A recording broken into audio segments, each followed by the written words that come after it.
She loved him, but every time he got closer to the truth, she got more dangerous. Every night at exactly 3:17 a.m., Daniel's phone screen turned on by itself. No notification, no call, just the lock screen lighting up, as if someone, or something, was watching him through the glass. Daniel was a software engineer in his late 20s, living alone in a cramped apartment on the outskirts of the city. His life was a monotonous cycle of code, coffee, and occasional video calls with distant family. He wasn't the type to believe in ghosts or glitches beyond the ones he debugged at work. So, at first, he ignored it, chalked it up to a faulty battery or some rogue app running in the background. He even joked about it with his coworker, Sarah, over lunch one day. "My phone's got a mind of its own. Wakes up like it's got insomnia." But on the second night, he stirred awake just in time to see the glow fade. On the third, he set an alarm for 3:15 a.m. and watched it happen. Precisely at 3:17, the screen illuminated, casting eerie blue light across his bedroom walls. No apps open, no logs in the system, nothing. By the fourth night, frustration turned to unease. He lay in bed, staring at the ceiling, the city hum outside his window a distant murmur. The clock on his nightstand ticked closer to 3:17. His heart rate picked up, though he told himself it was ridiculous. "It's just a phone," he muttered. Right on cue, the screen lit up. But this time, something was different. A notification pinged softly, not from any app he recognized. It was a new voice memo, recorded at exactly 3:17 a.m. The file name was blank, just a timestamp. Daniel sat up, rubbing his eyes. What the hell? He hesitated, thumb hovering over the play button. The room felt colder, the shadows in the corners deeper. With shaking hands, he pressed play. And froze. Because the voice was his own. "Daniel, listen carefully," the voice whispered, breathless and urgent, like someone running from something unseen. "If you're hearing this, it means I failed. Do not open the door tomorrow night. No matter what you hear. It's not me anymore. Please, trust this, trust yourself. Don't let it in." The memo ended abruptly, cutting off mid-breath. Daniel replayed it 3 times, his mind racing. The voice matched his perfectly. The slight Midwestern accent from his childhood, the way he clipped his words when stressed. But he hadn't recorded this. He didn't sleepwalk. He lived alone. Was it a deepfake? Some hacker messing with him? He laughed nervously, the sound hollow in the quiet room. Okay, universe, very funny. Stress from the deadline at work, that's all. He deleted the memo, turned off his phone, and forced himself back to sleep. But deep down, he felt something was wrong. A prickling at the back of his neck, like eyes on him in an empty room. He dreamed that night of mirrors reflecting infinite versions of himself, each one whispering warnings he couldn't quite hear. The days blurred. Daniel threw himself into work, blasting music through his headphones to drown out the nagging doubt. He researched phone glitches online, updated his software, even factory reset the device. Nothing helped, and every night, at 3:17 a.m., the screen glowed. Daniel couldn't sleep. He'd barricaded himself in his bedroom, door locked, a chair wedged under the handle for good measure. His phone was on the nightstand, fully charged, screen face down. The clock read 3:16. He held his breath. 3:17 a.m. The screen lit up, the light seeping from under the phone like a bioluminescent creature awakening. Another soft ping. Another voice memo. This time, Daniel didn't hesitate. He snatched the phone, his fingers slick with sweat, and hit play. The voice, his voice, was panicked now, ragged breaths punctuating every word. "He's learning," it said, the words tumbling out in a rush. "He knows how to sound like us now. He knows our memories, our guilt, our regrets, that time in college when you cheated on the exam and never told anyone. He knows the fight with mom last Christmas. He remembers it better than you do. He's not just copying, he's improving. Don't listen to him. Don't open the door." Daniel's heart pounded like a drum in his chest. The room spun slightly, the air thick and oppressive.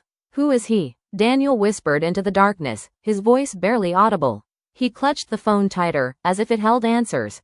Suddenly, knock, knock, at his bedroom door, soft, deliberate, not frantic, but insistent. "Daniel?" A voice called softly from the other side. It was his voice. Same tone, same breathing, same pauses, as if mirroring his own hesitation. "I'm here. I need to talk to you." Daniel's blood ran cold. He stared at the door, the chair still wedged firmly. "How?" The apartment was locked. No one could have gotten in. He backed away, pressing against the headboard, phone trembling in his hand. The knocking continued, rhythmic, almost soothing. Come on, Daniel. It's me. You know my voice. Remember that summer at the lake, when we skipped stones until dawn? Open up. Memories flooded him, unbidden, vivid. The lake, yes, but he hadn't thought about that in years. How did it know? He remembered the warning from the memo. Do not open the door. The voice shifted, pleading now. Please, I'm scared out here. Something's wrong. Let me in. Daniel covered his mouth to stifle a sob. The similarity was uncanny. Perfect. Too perfect. He glanced at his phone. No new memos. Just the silence, broken only by the knocks. Minutes stretched into eternity. Eventually, the knocking faded. The voice went quiet. Daniel didn't sleep the rest of the night, eyes glued to the door, waiting for dawn. The next day, he called in sick. Paced his apartment. Checked every lock, every window. He even set up his old webcam to record the hallway. Nothing. No evidence. But the fear lingered, a shadow in his mind. That evening, he considered leaving, crashing at a friend's place. But curiosity, or perhaps denial, kept him there. One more night, he told himself.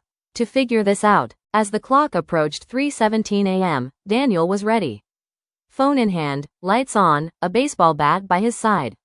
He wasn't running anymore. He needed answers. The screen lit up. Ping. New memo. This one was longer, the voice steady but laced with resignation, like a man confessing before the end. I didn't tell you everything, his voice said. Years ago, you discovered something. At 3:17 a.m., the barrier between timelines weakens. It's not supernatural, it's quantum, or something like it. A glitch in reality. Something crossed over back then.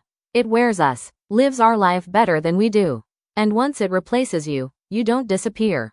You become the echo, the warning in the memos. Trapped in the in-between, sending messages to the next version. Daniel's mind reeled. Timelines? It sounded insane, like a bad sci-fi plot. But the details, the voice mentioned specifics from his life. His unpublished short story about parallel worlds, hidden in a drawer. How could it know? The door shook violently, interrupting the memo. Bam, bam, bam. Daniel, the voice begged from outside, crying now. I'm scared. Please open the door. I can explain everything. It's not what you think. Tears ran down Daniel's face. Because he recognized that fear. It was real, his own fear, amplified. The sobs, the hitch in the breath. It was him. But then the memo continued, overriding the noise. That's how it wins. It doesn't lie. It copies. Perfectly. It uses your emotions against you. Your loneliness. Your doubts. If you open the door, it merges. Becomes the better you. And you fade into the warnings. The pounding intensified, the doorframe creaking under the force. Let me in. Daniel, please. I don't want to be alone. Daniel dropped the bat, hands over his ears. The conflict tore at him. What if the voice outside was the real him? What if he was the copy? Memories flashed. Childhood traumas, secret joys, regrets buried deep. Both voices knew them all. The memo whispered on. I've tried fighting it before. In other timelines. But it adapts. Learns from each failure. This might be your last chance. Hold on. The door rattled one last time, then stopped. Silence descended, heavy and absolute. Daniel slumped to the floor, exhausted. The memo ended. He stared at his reflection in the darkened phone screen, his face, but was it really his? The knocking had stopped. Silence enveloped the room like a shroud. Then, a final message appeared on his phone. Not a memo, but a text from an unknown sender. No number. Just words glowing on the screen. If you're brave, the voice said calmly. Wait, no, it was text, but in his mind, it read in his voice. Open the door, and you'll see which one of us is real. Daniel stood frozen, phone in one hand, door handle in the other. His pulse thundered in his ears. The apartment felt smaller, the walls closing in. Outside, the city lights flickered through the curtains, indifferent to his turmoil. What if opening the door revealed nothing? Or everything? A mirror image of himself, smiling knowingly. Or worse, a void, pulling him in. He thought of his life, the unfulfilled dreams, the relationships he let slip away.